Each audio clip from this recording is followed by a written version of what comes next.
Dans ce second épisode, nous verrons comment les commandes supplémentaires ou modificatives via ordre de service sont appréhendées par le nouveau CCAG 2021. Ensuite, nous évoquerons la clause de propriété intellectuelle modernisée. Également, nous verrons ensemble le renforcement de la protection des données personnelles, puis également le développement durable imbriqué dans tous les CCAG 2021, pour finir par des différents points d'alerte finaux. Les nouveaux CCAG encadrent le régime des ordres de service venant prescrire à tout titulaire des prestations supplémentaires et modificatives. L'échange est de mise avec un système intelligible proposé par ces textes généraux. Afin de se conforter à l'introduction du principe du juste rémunération de ce type de prestations au sein du Code de la commande publique, les acheteurs devront mentionner les prix nouveaux retenus dans l'ordre de service.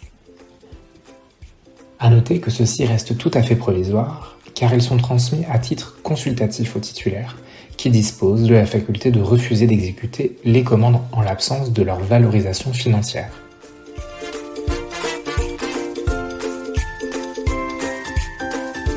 Afin de prendre en compte le développement de l'achat innovant, la croissance des prestations intellectuelles et informatiques, l'impact du numérique, et de résorber la complexité du système d'options A et B, les nouveaux CCAG instaurent un régime allégé.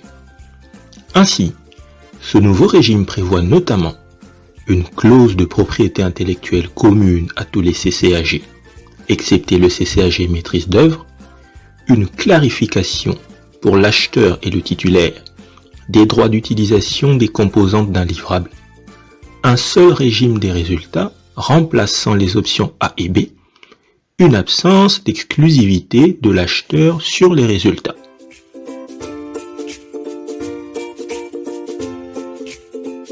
Les nouveaux CCAG renforcent également la protection des données à caractère personnel dans les marchés publics.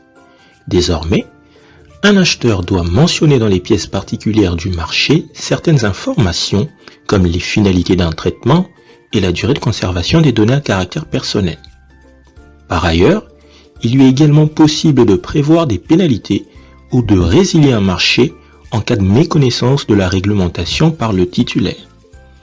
De quoi affirmer que le règlement général sur la protection des données à caractère personnel est bien applicable au marché public.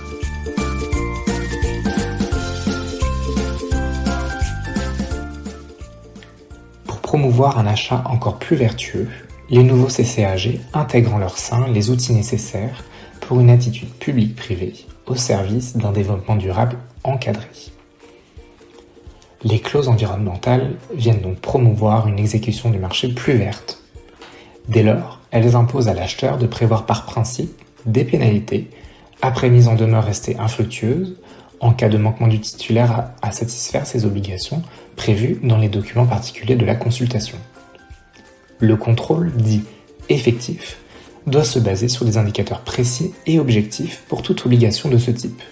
Par exemple, telle modalité de réduction des impacts sur la biodiversité, ou encore de tri des déchets et de leur gestion, ainsi de transport ou de conditionnement pour telle fourniture.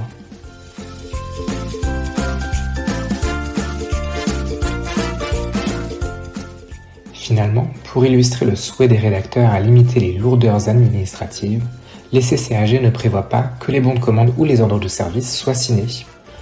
Pour une prolongation du délai d'exécution, il était également prévu dans le CCAG FCS que l'acheteur puisse user de cette faculté en cas de force majeure, même si par habitude il est préférable de tout simplement résilier le marché. De plus, l'acheteur devra faire preuve de vigilance lors de la rédaction de ces documents au regard d'un certain nombre de clauses auxquelles il faut déroger pour éviter toute irrégularité en matière de sous-traitance. Effectivement, la sous-traitance est par principe formellement interdite en matière de fourniture qui ne comporte pas des services ou des travaux à titre accessoire. Enfin, les clauses relatives au prix du marché ont évolué puisque rédigées sous une autre forme, nécessitant une attention toute particulière de l'acheteur. Ce dernier, s'il souhaite éviter toute difficulté de calcul et d'interprétation des textes en cours d'exécution, devra être le plus précis possible dans la rédaction de sa clause actant la date établissant le prix final